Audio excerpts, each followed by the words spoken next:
बिस्मिल्लाहिर्रहमानिर्रहीम।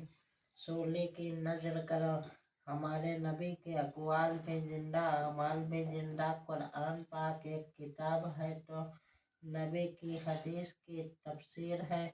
कुरान एक बयान है तो हदीस उसकी तशरीह है। कुरान तहरीर है तो नबी उसकी अमल तसव्वुर है। उस नबी की नबूवत तमाम कुल्लियात व खजियात समेत जिंदा है।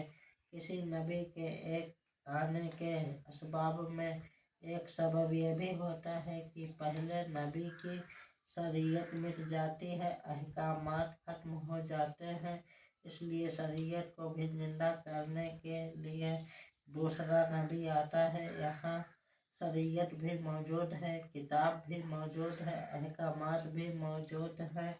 हमारे पास नबी के अक़वाल भी मौजूद है, अमाल भी मौजूद है। फिर हमें उस कामने नबी की ज़रूरत ही क्यों हो। और आखिर शरीयत में नई बात और नया हुक्म लाया ही गया है। यह तो कहता है मेरे पास शरीयत मोहम्मदी के अलावा और कुछ नहीं है। जब हुजूर की शरीयत के अलावा कोई शरीयत नहीं आ सकती तो हुजूर की नबूवत के बाद कोई नबूवत कैसे आ सकती है। हम अहले सुन्नत हैं, हम चाहते हैं कि हुजूर के ताज खत्म नबूवत के बाद हर नए नबूवत का ताज सजाने वाले सर को सूली की नजर किया जाए।